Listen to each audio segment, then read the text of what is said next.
Welcome back, everyone, to the Vibrant Flow podcast. Really, really excited for today's conversation with Ellie Tsai. She is a coach, speaker, and podcast host for heart-centered leaders, and she specializes in like energy optimization, productivity in a feminine way. Isn't that correct?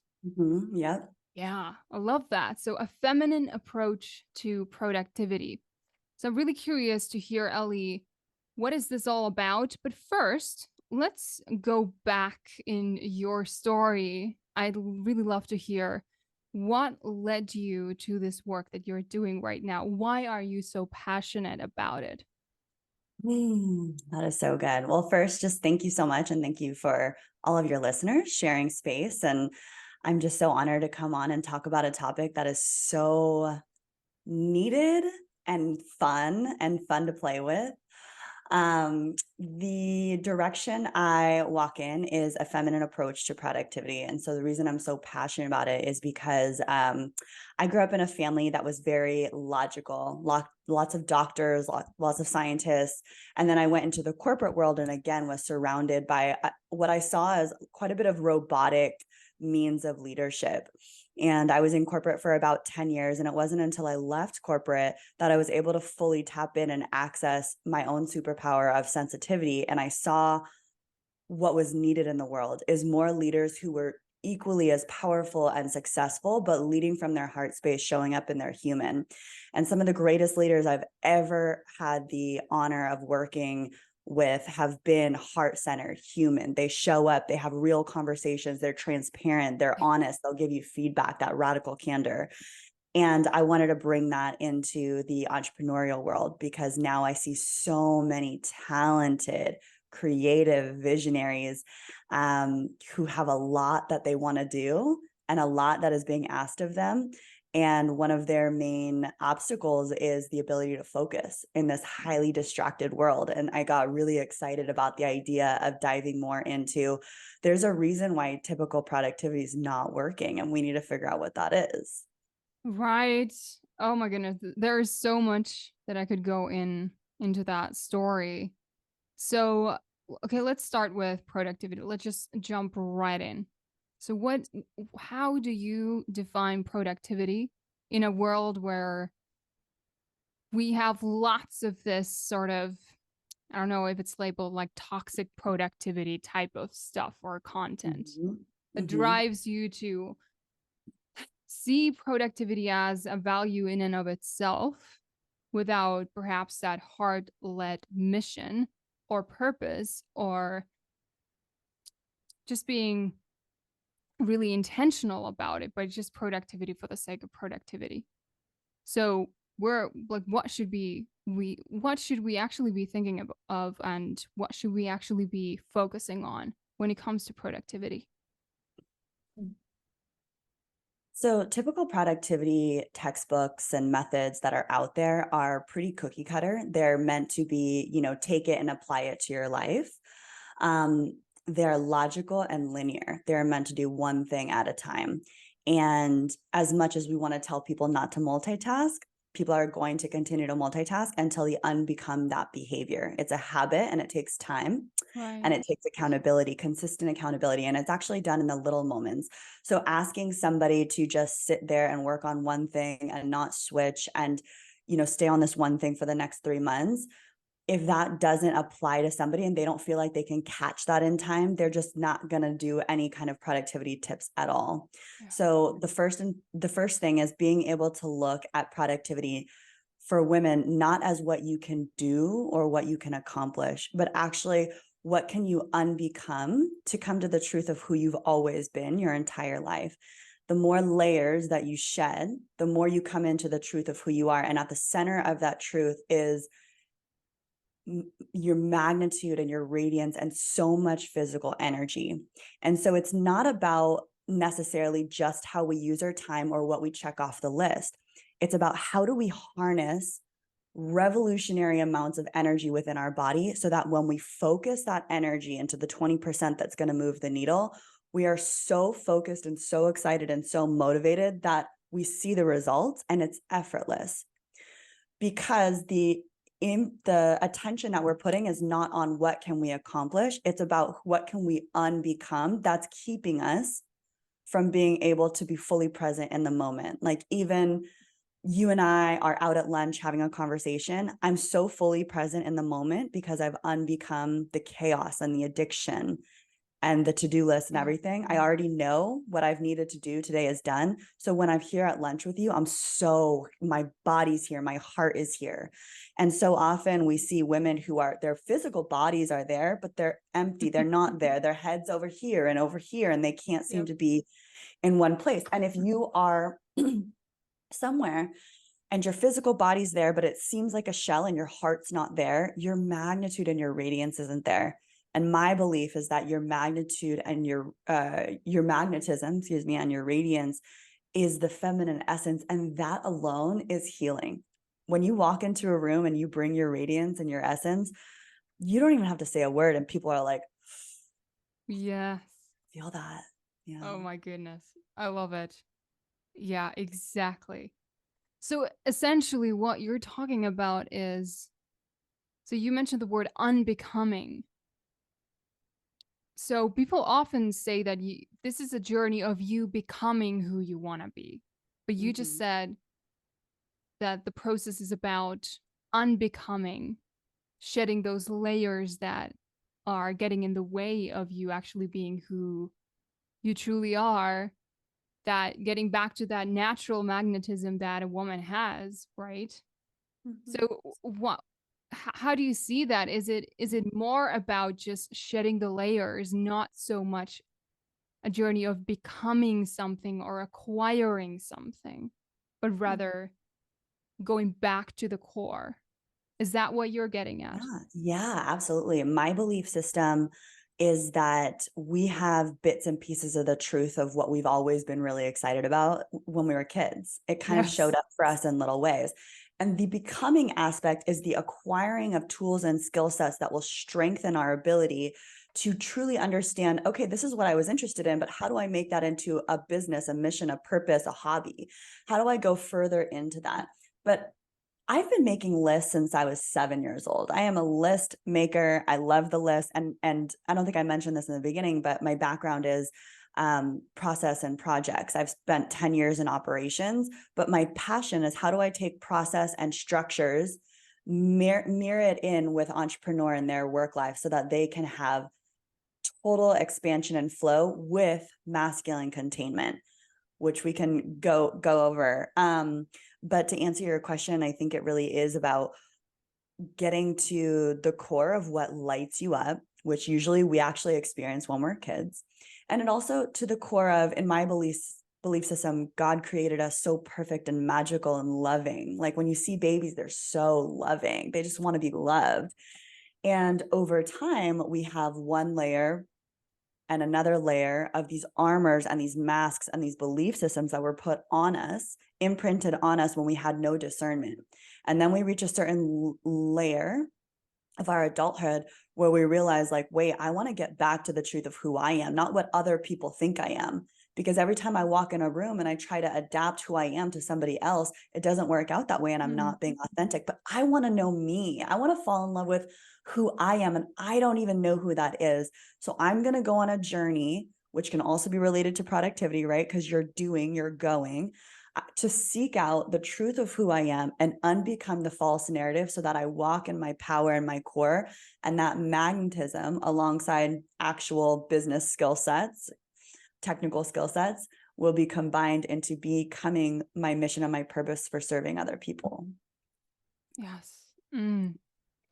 Yeah, that makes absolute sense. And it's just so fascinating. This has been very much alive in my sphere as well with my clients, that journey of going back to who you were, let's say as a 3-year-old, as a 4-year-old, or as a 5-year-old, and seeing that the truth is there, that it's always been there, that passion, that joy and pleasure and playfulness and what you're actually excited about.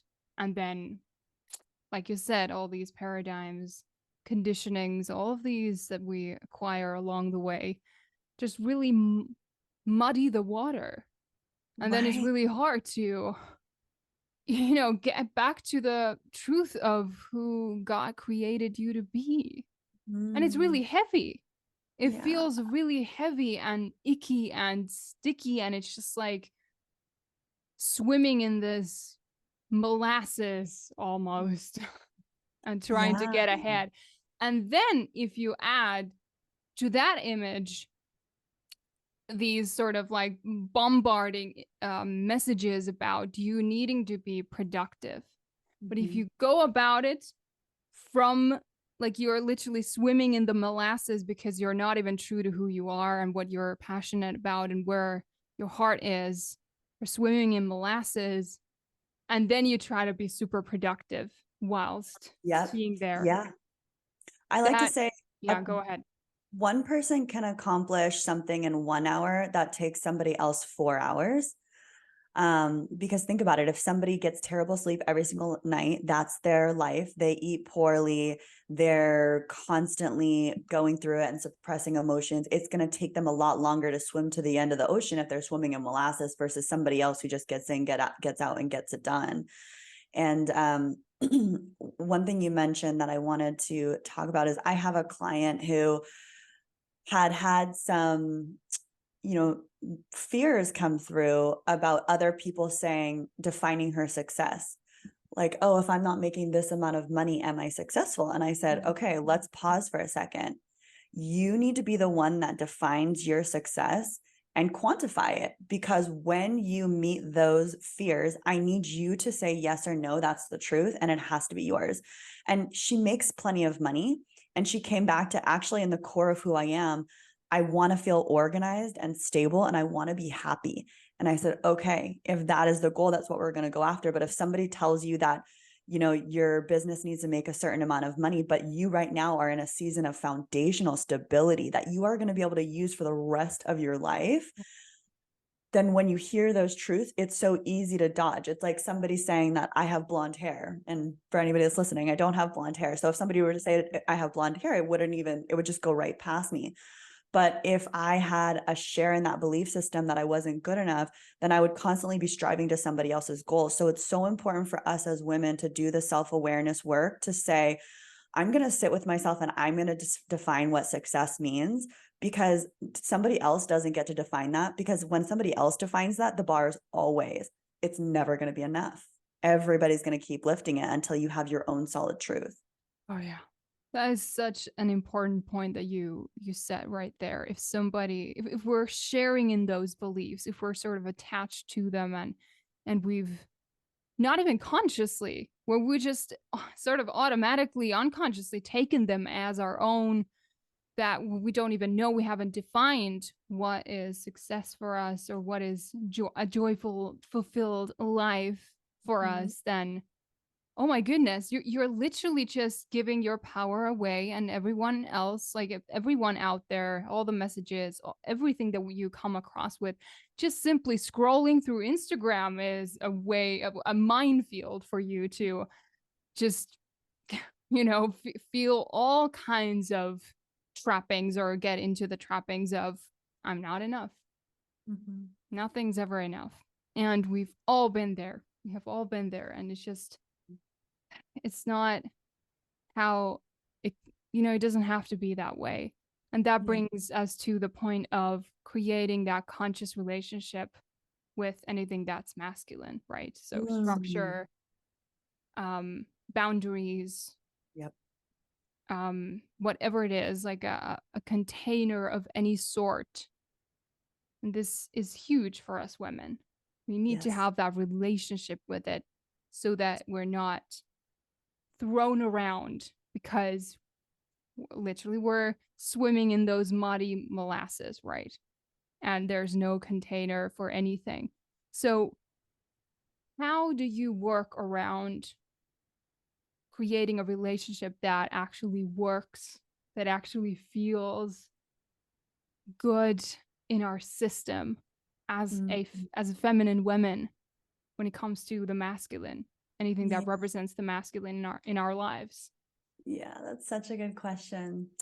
The I like to explain um that some women are resistant to structure because in their upbringing, and we've all been there, we've been put into structures that weren't for us. We were just shoved in there, and it's like, adapt yourself. Yep. And now we have so much freedom and expansion, especially as an entrepreneur, that we get to choose. And the idea of any structure that is limiting our creative expression or emotional expression is very threatening to the feminine. So instead, she runs wild, but she's not ever truly in her feminine because she's not contained. We have a deep desire to be contained. So the difference between structure that's just created and cookie cutter and you adapt into it versus your masculine frame is going to co-create a structure that is lock in step with your unique rhythms of your body, your desires, your dreams, your passions. And part of the coaching that I do helps people create that system. And we look at actual practical tools. We look at your time blocking. How are you setting up your day? And how is that aligned with your unique rhythms of your energy? When are you the most creative? When are you the most social? What's your max capacity of socializing that's going to have you be filled up, but not distracted from the goals that you set for yourself? And another one is, how do we set up, I specialize in project management systems, specifically ClickUp. And I do it in a way where the system acts as a masculine frame and he leads the way. You invest time into it, getting yourself prepped for the week. But the rest of the week, he's going to say, hey, this is all you need to do on Monday. And when you're done, you're done. And that feels really good because Oh, it's our own inner masculine that created that. And he wants you to go play. But so often, because people don't have a system, they're always thinking about what they need to do next. So even when they go play, they're not fully there. They're having anxiety about it. And what we want is for you to work really hard and get those commitments, because that's what it is, commitment. Get the commitments that you set for yourself. And when you're done with that, go play and have fun and know that, like, in that playfulness, you're still being creative. You're still pouring into your business. Another aspect of masculine frames is discipline. So a lot of times you hear in your head, hey, you had mentioned you wanted to go to bed every single night by 10 p.m. It's 10:30. Like, you should probably wind down in bed. And I like to see this as an actual man and a woman just for visual representation. But anybody who's listening who knows polarity, you know that masculine is just an energy and feminine just an energy that belongs in all bodies, regardless of gender. But in that moment, you'll hear the feminine go, no, I just want to keep scrolling. That's very disrespectful to your inner masculine, because you shared to your masculine that one of your commitments and your goals that you wanted him to help you keep you accountable, was going to bed on time. Until he'll go, okay, you had shared that was one of your goals. If you're quick to catch it, like, you've heard that conversation in your brain, right? Where it's like, no, I don't want to. I want to do this and I want to do that. And every once in a while it's fine, but over time you're breaking the layer of trust that's required from full submission into the masculine. Part of discipline in one body is submitting to the inner masculine, knowing that he's got your best intentions in mind because you shared that desire with him first. It's not, you need to wake up at 5 a.m. and get those workouts in. And like, I don't know why you ate that bagel. Like, that's not love from your inner masculine. That's your inner masculine not respecting your inner feminine. And it has to be a balance. There has to be that duality and that polarity for that to be equal measures of respect. In those cases, when you hear the type of women who are overly in their wounded masculine, which means their entire world has to be based on the force and control, and their ability to surrender is very difficult for their nervous system, because their ability to surrender is their feminine energy, and their masculine has discounted their feminine energy so much that they no longer feel safe to surrender to that leadership, because she knows he's not operating for her best interest. She's operating from her wounding. He's operating from his wounding. And in those moments, you end up seeing women sometimes who are at a battle with their weight or at a battle with their sleep schedule because they're constantly in push-pull. And that what you resist persists. And so you end up seeing these symptoms come out in their body. yeah. Oh my goodness. Is that something that you come across a lot in your work or in your own experience, that there's a lot of like symptoms arising, whether Yeah. it's relational or health related, or Yeah. do you feel like that is as common as I think it is. Absolutely. And that's part of the walk in this journey is I walk through that and I know so many women are walking through that. But what that looked like for me is sleeping through the night was such a rarity that one time it happened for me and I thought I woke up and I was like discombobulated. I didn't know where I was. I was like, am I sick? I wasn't sick. Um, Not sleeping through the night, drinking on the weekends, years ago, um, resisting unhealthy food so much that when the unhealthy food finally came and I caved in, I would just binge on it. Yeah. I was attracting highly feminine men when my desire was for a highly masculine man, but I was so in my masculine that I would go on these dates and be like, well, I don't need you. This is what I do for work. And very competitive. Mm-hmm. And that wasn't in line with my soul's truth to wanting to be taken care of and loved. And constantly analyzing my weight, feeling inflamed, feeling bloated, having not a strong connection with God because I had so much armor over my heart that I was resistant to feel, and I'm a very highly sensitive person, so Yeah. I've built up a lot of armor back then. Right. And then just the bliss of the de-armoring, which disclaimer, the de-armoring process of the armor that you've built around your heart can feel very painful. It's not an easy journey. It is an incredibly rewarding journey. So those moments when you cry the cries and you feel the feels and you work through and you're able to look at the reflection in your mirror and say, okay, that part of me needs to go. It's not love. I'm not loving myself. I'm not loving other people. And it's so hard to see that that's who I am, but it's time to let it go. Diving into your sleep health. Like, if there's anything a woman takes away from this podcast, please let it be that before your to-do list, if anything, have a season where you are so dedicated to your sleep health. And I have a podcast where I poured like 10 different tips that are super out of the box, but that's exactly what I use. That your sleep is going to be your best productivity tool, your best anti-aging secret, your best ability to have pleasure. Like, sleep is everything. Mm. So yeah, that de-armoring process and coming into the bliss of your feminine, which I'm sure that you know so well. It's like when you meet your feminine, you just fall so in love with yourself because you're like, oh, like it's so delicious and yummy to feel in this body and to feel pleasure everywhere I go and not to feel like I need to go get everything through my partner necessarily. Like, that is just a cherry on top because I'm so blissed out on life as it is. Yeah. Oh my goodness, so good. So I'm really curious because you mentioned that experience where you were attracting these feminine men. What needed to shift for you for that to have changed? Ooh, a lot. I've had to do a lot of work around healing the wound with the masculine. The wound with the masculine is not feeling like I could trust men, so I became a man. Yep. Yes. And in those moments, highly masculine men who are high value men don't want to compete for love or attention. And I wanted to learn what it means to be taken care of because even the simplest things was a threat for me to receive, receiving gifts and receiving meals and all of that. It was a slow unbecoming process of like, wait, this feels so good.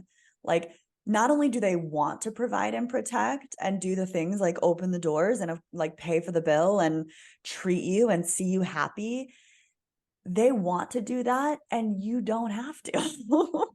Like, it's incredible. It's incredible. Um, so it's been about a 3-year de-armoring journey. It happened at the beginning of COVID during the quarantine. So many different leaps of faith into entrepreneurship, which are ego deaths in and of itself. The more and more I let the ego die, the more the armor was released, and I became more intimate with my feminine self. And it took plenty of plant medicine ceremonies, which I don't participate in now, but that was a big part of my journey. Lots of, shamanic facilitators and rituals and routines and embodiment practices, breath work, all of the things so that I could come to the root of who I am and then build a foundation off of that. Yeah. So give me an example of what does it look like for you to have experienced an ego death? Because I know personally what it feels like, but I always want to hear someone else's perspective and experience on it. Yeah.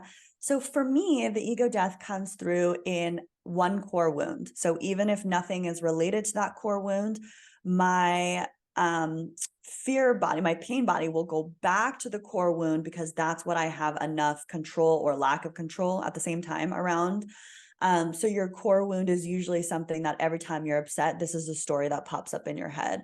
So my core wound would have to do with a past relationship and the story that I am alone and there's nobody that's going to come save me. There's nobody who's going to walk up in the door and come save me from this. And I'm going to have to cry this out all by myself.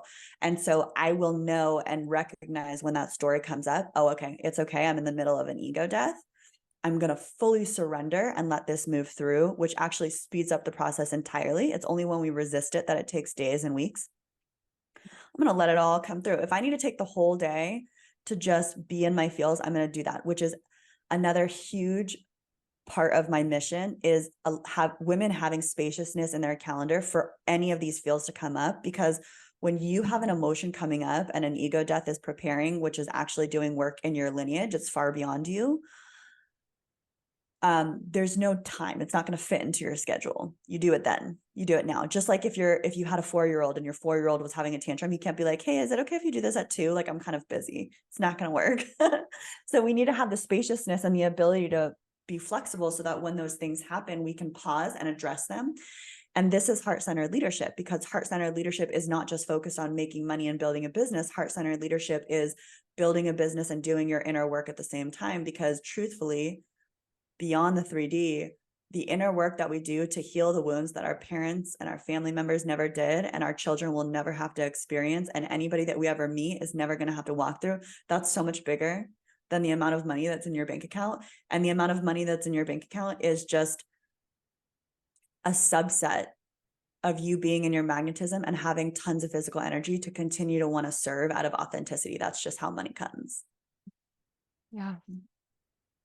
So when you're experiencing that ego death and you feel like, oh gosh, I have to feel all the feels right now, but then there's something else going on that requires your presence, do we not have to sort of contain ourselves and create the spaciousness then, if that doesn't happen right away? Because I'm just thinking, like, my listeners who might have a full-time job, some of them, or are dealing, or like, for example, homemakers, and they have kids at home and they have to tend to those things. So I know just that some ladies are wondering, okay, I'm not sure if that, like, what does that look like for me?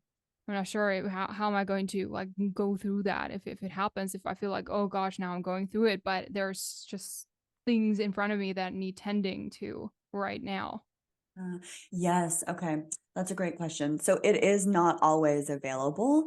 But I would love women to know that sometimes you don't know, oh, it's time to go feel a feel. Instead, what you might experience is what I like to call feminine chaos. Your unique chaos pattern is unique to you, but usually some symptoms of it will look like, tons of thoughts at rapid speed, not feeling like you have control. You'll start stacking on. These are all the things that are going wrong right now. You won't have the ability to focus as well. And you can still operate in that. And it's not bad. We do live in this world where we have responsibilities and there's not always time. What I would say is just even 30 minutes, if you can carve out 30 minutes, ask if your partner can watch the kids for 30 minutes, or you take a break at work and maybe you work an extra 30 minutes after hours. It has been helpful for me, and it might be helpful for you, to induce the cry. And so there's a meditation that I use that I can send you the link of, and it's free on Insight Timer, but it has a specific breath work that's like, and what that does is that mimics our childhood when we were having an emotion, that same cry response, like, that one. Mm-hmm. Mm-hmm. And Yeah. so it allows the emotion to come up, because the emotion can come up and be released. But yeah, I would say making the space to just feel. And some women, it doesn't necessarily mean you have to cry. Sometimes women want to feel anger. Sometimes they just want to be and just sit. But my recommendation for all women is when you take breaks, like a 30-minute break will go a long way. See if you can, doze off for a little bit, if you like a quick little nap, but whatever you do, don't scroll on your phone because that's not actually a rest. And No. you need to, our bodies are not built to go 17 hours a day, and we do that to it. The least you can do is give your body 30 minutes to do absolutely nothing, like stare off into the distance or something. Yeah. Mm.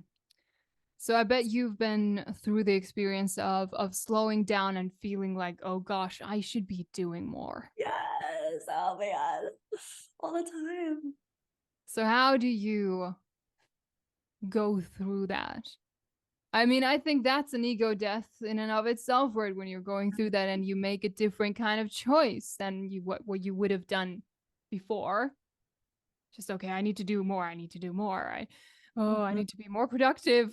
I've just been sitting for 15 minutes. Like this is not like what is my life about? Yeah. Oh, yes.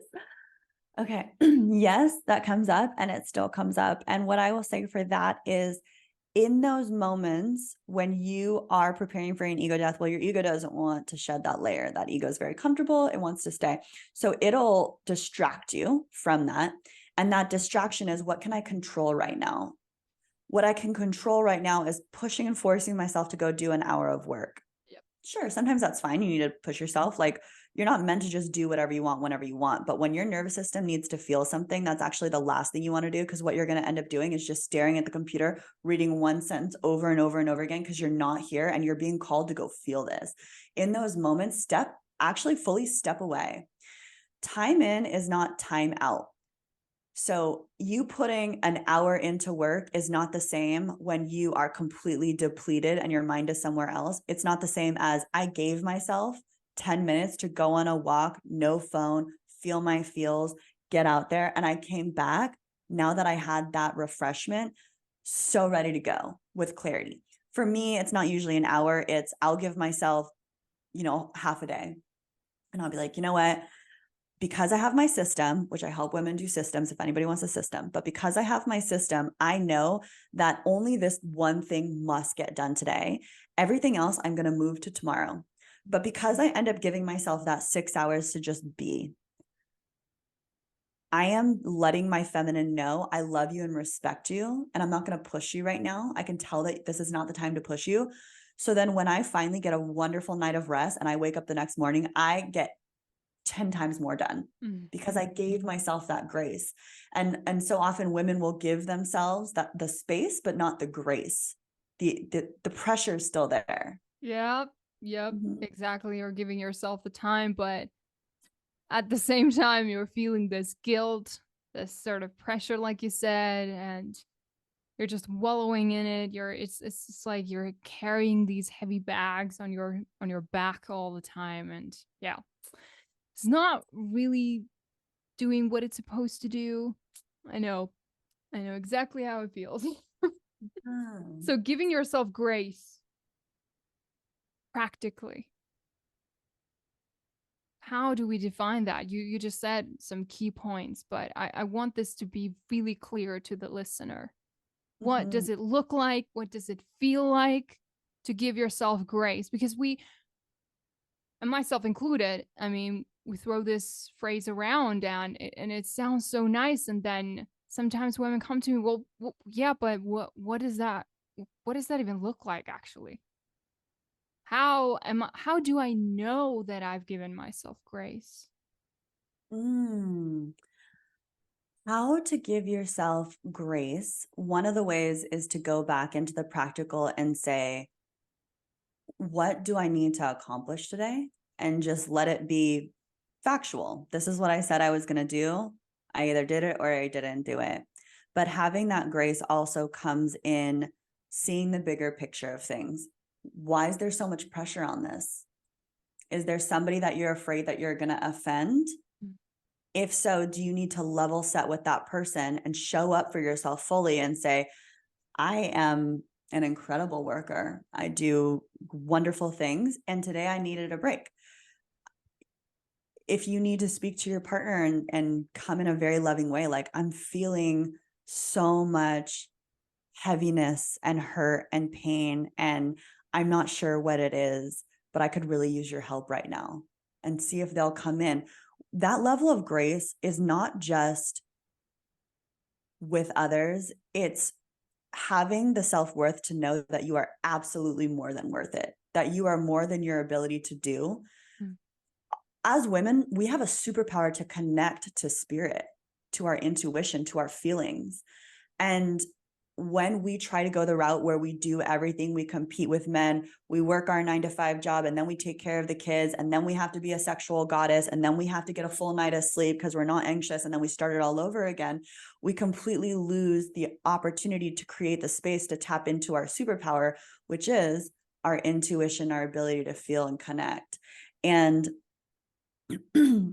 we have to create space for that. And sometimes it means creating space because your intuition is telling you you need space, not because you can logically prove it to somebody. Yeah, that's a hard one sometimes, especially if your ego is super loud, but you don't Yeah. have to believe that the ego is us. Like it's part of us, yes, but it is not that voice of truth in that moment. And it don't have to go along with it. We still have that power to choose, okay? Ego, I hear you. I hear what you're saying. And I see and understand where this is coming from. But this is actually what's going on. And like you said, looking at the bigger picture there, that's a huge thing. So Yeah. one more question. If let's say a woman is an employee, Mhm. and I know you're dealing with coaches and like business owners and all of that, but you have a long background in corporate. So if you're an employee and you feel like there is just way too much on you and you're trying to assert boundaries, you're trying to create that container for Mhm. yourself so that you can thrive, so that you can give your best effort to the job, but you feel like that is not being respected by others around you. How would you navigate that? Mm. I would say using your voice. I think we're getting down to a really important element, which is burnout. And burnout is not actually just overdoing your to-do list. It's not, oh, I've worked so hard today. Burnout is being in a constant battle with your values because you know that somebody is not respecting your values, and you're now fighting with yourself because you keep saying like, hey, speak up for yourself, speak up for yourself, and you're quieting yourself down. And that's creating a disconnect with your nervous system because your body is trying to say, hey, we're not being respected here. And if you continue on this route where you're working these 10-hour days when you're only getting paid to work an 8-hour day, we're not getting time with our family, we're not doing anything we love, we're going to burn out because we just don't have the physical energy. You're barely sleeping at night, you're not eating well. Like, we need you to nourish us. And we have the ability to put on so much armor where we can disconnect from that voice as much as possible. But every single person at some point, if they reach this limit, their body will collapse and they'll be out of commission, they'll be bedridden. And burnout is not something that you recover in a day or two. Burnout is a reestablishment of trust within yourself and a lot of rest, and it takes time. So in those moments, navigating like, where am I quieting myself down right now? I'm feeling like my values aren't met. And then being able to come have a professional conversation and say to your boss, hey, I would love to set out some very specific, measurable quarterly goals that will, ideally be based on me getting a bonus or a salary increase or a promotion. But I want to make sure that I am going towards those goals because sometimes you put other things on my list. I'm not sure or understanding the priority of them. And I want to be able to come to you and say, hey, I'm working on this big project. I can absolutely do this as well. You're my boss. I'm going to take your leadership. Which one do you want me to give up? Because I only have an 8-hour day. Sometimes we believe that our ability to get a promotion is how many times we're going to cross our own boundaries and, work beyond our physical capacity. And that may work I believe that that could work best for men. Men have the biology to be a better fit to be hunters if we were in primal land. Of course, women can do anything. But in those moments, we're actually not meant to push past our limits, and we can still do a heck of a lot more by honoring our physical energy and pouring in and working so hard and delivering this incredible work that is still worthy and valid of having that promotion and that raise. So let me know if that answered kind of what you think is happening. It's been a while since I've worked with people in corporate, but No, let me I know. think it does. I think it does. Yeah, because it does boil down to communication. And I've had a lot of conversations with women who feel like they're like the communication does not yield any results that actually create more support for Mhm. them or Mhm. more clarity for them that they are seeking, that they're sort of trying to request that clarity and support from what is in this case the represents the masculine, right? But then having to work through that and have those like inner boundaries and structures and all of that, and trying to, there's a lot in that picture. But I think what you said was really really key, and the way you've phrased it, like, okay, I have 8 hours, there are these two things, which one would you want me to go for or do? What is more important? Right. Right. Prioritization is huge in a feminine approach to productivity, because if we look at everything like it's the same level of priority, that puts a lot of pressure on it. But when we know like this is the top priority, this is what I'm going to focus on, and these are the boundaries I'm going to set around it, makes it a lot easier to pour into one project at a time. Yes. Yeah, exactly. Exactly. Right. So, what I want to ask is, what does, okay, how do you personally optimize your energy beyond just, making sure that you get a good night's sleep? Super important, like you said. And then you mentioned about, like, okay, you have this system. So talk to me more about that system, or how do you systematize your business so that Mm-hmm. you can have that energy optimization? What does that actually look like for you? Oh, yes. Okay. Um, So I'm going to share mine, but I do just want everybody to know that everybody's different. Like sometimes I put clients on a very rigid schedule. Like if I have male clients and they want, they want to get up at 5 a.m. every day. They love the consistency.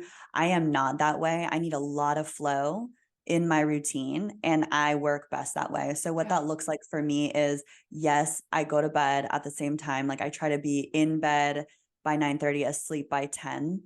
I have a whole night routine that I do. But one of the most, I think, differentiating aspects of my routine is I do not set an alarm. I let my body wake me up when it needs to. And sometimes that's 7 in the morning. Today was actually 8:30 because I ended up going on a boat yesterday and my body needed that extra time to rest.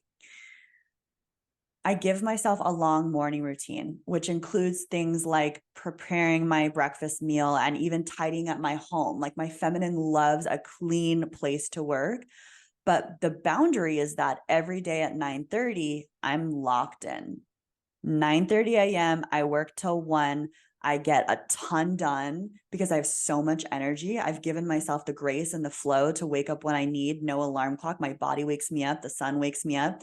That's my specific requirement for myself that works for me. And then I have a ton of energy throughout the day. Another like very unique thing for me is I drink coffee between like 9:30 and 10:30. I don't do it any earlier. I don't do it any later. I love having my coffee. And that also means that around the 2 to 3 hour mark, I may have a bit of a slump. So instead of being like, oh, why am I having a slump every day? I'm just like, that's my break. I'm going to relax. I'm going to eat some lunch. I'm going to go on a walk. Like I've already planned for that. I've already systematized my energy. And then other things like after 8:30, no electronics, no blue light. I start kind of winding down, prepping for the night. I get my journals out. Um, So I do about 9:30 to 1, and then any extra work I'll do in the afternoon, but I never take like client calls or even like podcasts like this, except we're just on two totally different time zones and I'm loving it.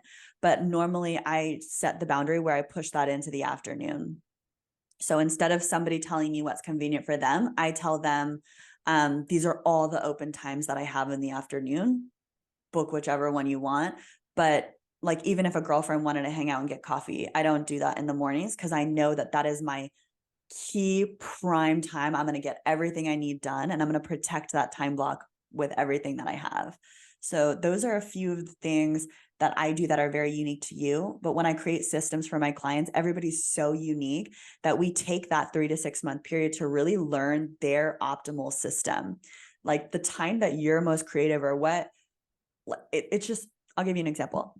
I, for some reason, get the most creative when I'm listening to a podcast and working out at the same time. I have no idea why that is, but I will get download after download after download.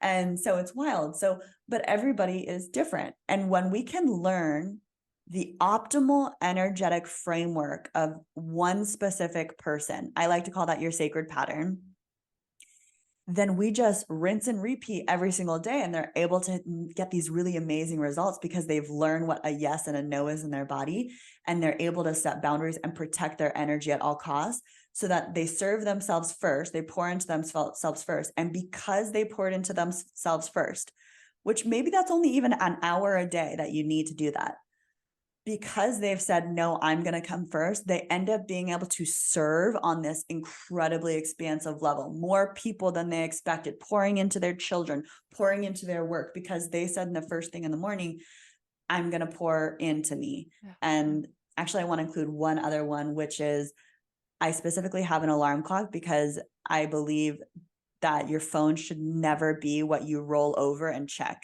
Yeah. That's Yeah. a common one. If there's anything I'll do, highly recommend putting your phone somewhere that is outside of your room. You can still hear it if somebody needs to call in the middle of the night, but it is not the first thing that you wake up to. It should never be. It's too much dopamine too much of a dopamine spike. Oh yeah. Yeah. Never start your mornings with your phone. It's just what I also want to get across. It's so, Yeah. so important. Every time that has happened with me, I just it creates a completely different sort of zone that you get sucked into because of, like you Yep. said, the dopamine addiction gets immediately activated when you wake up, and that's just you stepping into the matrix in the morning and being like, oh blah, blah, just you're going through your addictions, all of that. You're not actually creating your life on purpose, Yeah. right? I'd love to ask you what some of your productivity tools that you use just being in your feminine flow. Mm, it really depends on what kind of task we're talking about. I've been in a huge transition phase in my life. I told you that I graduated with my master's just recently, and it's it was an interesting time because I was doing like many things during that period when I was getting that graduate school done. The podcast, I started coaching and all of this, and then I have music, and I also had another job. And then I started cutting back on those things as I stepped into my calling, my truth, exactly what we're talking about.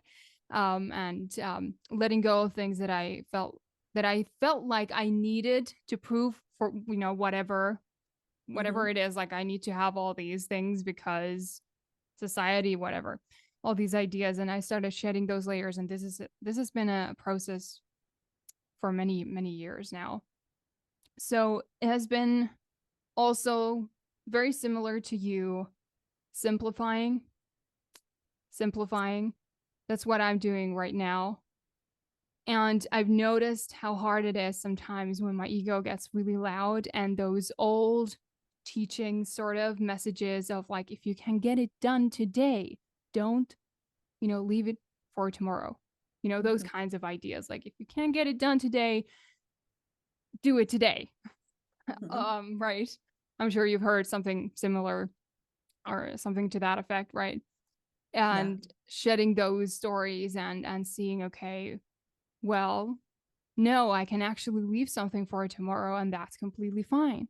Mhm. That's not an indication of me being whatever, unproductive, whatever it is. The story I have a weird relationship with the word. I think I'm in the process of completely rewiring that relationship and that definition of what it means. So I love this conversation for that reason, because for me it became an addiction to toxic productivity. Just, productivity for the sake of it, in my past. Yeah. But now it is getting clear on those few key things for the day, writing those down, and then tackling them. For me, it works the best if I tackle them first. Like, I Mhm. go directly into those tasks, whatever it is. Sometimes it's not possible. My clients and my most of my podcast guests, like you, Ellie, are from the States. I'm in Finland, so I have to work at night. Yeah. Yeah. And that's just something that I have to work around. Like, okay, if I have a lot of things in the evening, I have an interview or maybe I have a coaching call. So then I'm taking the morning off as often as I can so that there is this clear block of time. Or I work in the morning, my afternoon is free, and then in the evening, I get back to it again. So, yeah, trying to simplify has been a huge thing for me. And I think Mhm. I'd love to ask you, if someone is like, "Oh, yeah, that sounds so good. I want to simplify," but I feel like there's just so much all the time that could get done, even with someone who is staying at home with their kids. There's tons of things to do all the time. I know some of my listeners are homemakers, so that's why I'm asking. Mm. So, simplifying, how do we make sense out of it? How do we show ourselves that this is the loving thing to do for our Mhm. feminine, to honor ourselves? How does that happen? What is your Yeah. relationship Yeah. with simplifying? So a couple things with this. The first one is making space to just talk to your body. Ask how are you doing? Like creating that open communication to listen to her and, ask how she's feeling, how she's doing. Mm. Cultivating that connection, because then you'll have built up that ability to know this is when I can push and this is when I need to pull back. One thing I heard from a client was, oh, they really needed to paint the fence. It was on the top of their to-do list. And the question is always, what's driving the priority of that? Is it something that needs to be done tomorrow? If so, why? If it's something that can be done in a month and you can give yourself a little bit more grace to sleep through the night and not put so much pressure on yourself, is it okay that you do that? Yeah. I mean, consistently being what's the priority and what's the rush? And sometimes it is a rush. It's like, oh, we have a party, the fence has to be painted. All right, push through. Let's go. But not every one of the conversations can be this has to be done, because that is creating mistrust. Sometimes your body has to take that precedence and say, no, what I really need to do is go have a vacation with my girlfriends. Like, I know that I need that. And knowing that you're going to have more energy after feeding your soul what it needs in order to come back and be, the best mom and the best person that you can be. Yeah. Um, does that answer the question? Yes. Yes, it does. It does. You know, Yeah, go ahead. the second thing I'll say is I have this exercise. It's called mind mapping. And so the way that the mind mapping works is I have somebody tell me stream of consciousness, tell me everything that's stressing you out. And I have them rattle it out, like emotionally dump everything. And while they're doing that, I'm patterning out everything that's being said, but it makes sense to me because I have this ability to see things at 1,000 feet. And in that moment, I'm able to ask clarifying questions. But after the session, it really comes down to, these are your top priorities for the next 3 months, and this is why. And it's not just business. We talk through life. What does your spirit want? What do your kids need? We talk through everything because, again, a feminine approach to productivity is not one thing. I'm focused on business and everything else gets put to the side. It's no, we're responsible for a lot at any given time. So what we need to see is these are the three things. And these are the three things that I have to build up enough courage to fully let go and trust that everything's going to be okay. When you have those defined sets of priorities, it makes it black and white. This is a priority or it's not a priority, instead of like, oh, but I'm going to feel bad if I don't get that done. We should try not to relate everything to feelings because our feelings are not always truth. Yeah.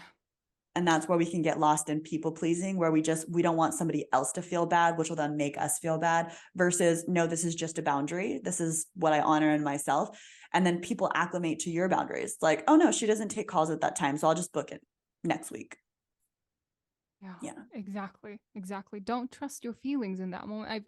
That has been a huge thing for me as well. I had such a huge sense of urgency that was completely false. Yes. That's so good. So what is like the main question that we need to be asking ourselves? Is this really urgent? Is that the question? Is this actually urgent? Is this the priority? I would say. And is this urgent is another good one. But let's say you take a portion of your time and you invest it into looking at the next 3 months now. These are my 3 goals. Put them somewhere you can see it. And then your actions should point to those goals. And when you start to look at what's pointing and what's not, you're going to start to ask yourself, like, if that's not pointing to my goal, what's driving inside of me that's making me want to do that? For example, it could be like, well, somebody asked me to go to this event that I don't really want to go to, but I don't want to hurt their feelings. I've had that happen where I, very lovingly and gently set a boundary and said, I'm not doing any one-on-one coffee dates. It was a one-on-one coffee date. I'm not doing any one-on-one coffee meetups right now, but I am totally open to doing a Zoom call. So would you like to set up a Zoom call? And I could share why. It's like, oh, I'm in a business development season. So all of my actions right now are really directed towards serving clients, but I'm totally open to having that Zoom Connect call.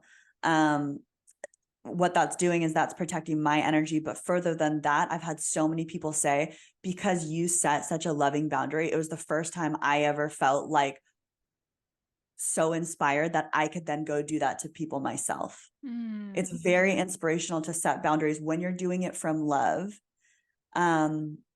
It's inspiring to people. Yes, it's like you're giving permission for the other person to choose themselves. Yeah. And what they actually should be choosing, right? Yeah. Yeah. That is so true. So good. So good. I want to ask one more question before you go, if you have time. Yeah. So you had this recent, I think it was a pretty recent episode where you talked about, and this is like flipping the conversation a little bit. I'm just really curious about going from New Age or leaving New Age behind. And I'm just really curious, like what does that look like for you, or what has it looked like for you? And what was like the big shift in that for you? Why that episode?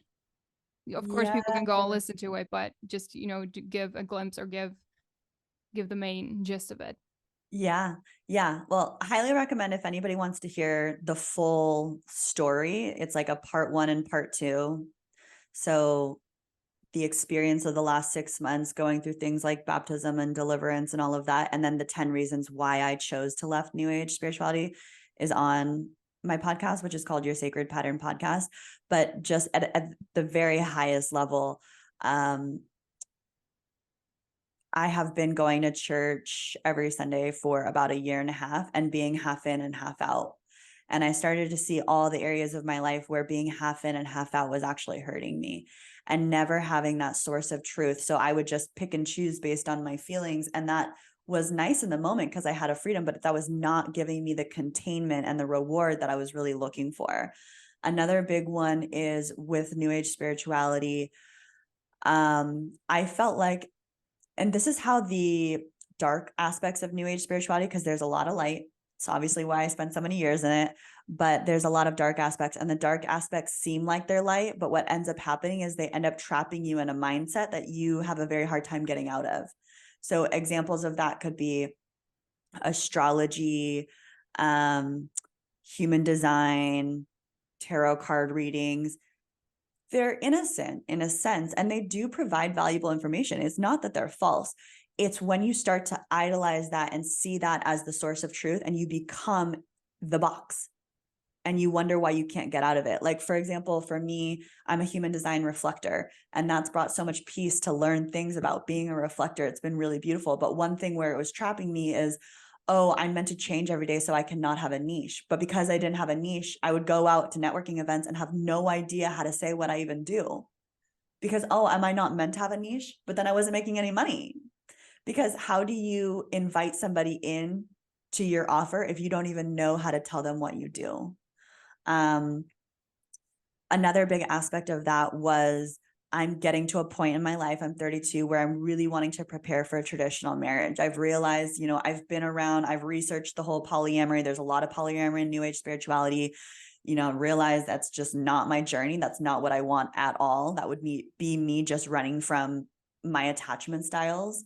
And I wanted to I wanted to be married into values that were so much bigger than us. And in New Age spirituality, I see a lot of people that are getting together, going deep into emotional intimacy, because New Age spirituality teaches a lot about emotional intimacy beyond what the average person can even conceptualize.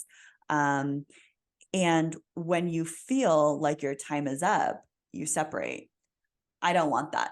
Yeah. Because I know, especially in my line of work, it's actually when you push through the hardships that you get to the next level. And I want to make sure that I know myself well enough, and my future partner knows himself well enough, that when we get together, we know a good sense of what our strengths are. We also know where there's going to be shadows. We can take responsibility, but at the end of the day, we don't just jump ship because it gets hard. You want to create a family and a home that is intact. It's not always possible, but I'm trying to go into it with the mentality of like, I want to see all my shadows now. So when it comes up in my marriage, I have enough discernment to say, actually, that's mine. And I want so badly to project this onto you, because it's so much easier if I just believe it's your fault, but I'm going to take ownership for this actually, because it's mine.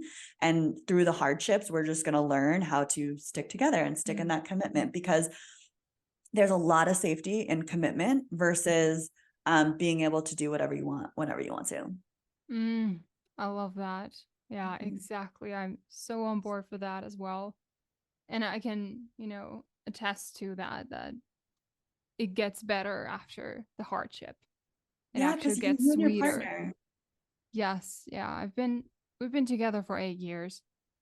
So Wow. there's been lots that fits into that 8 years.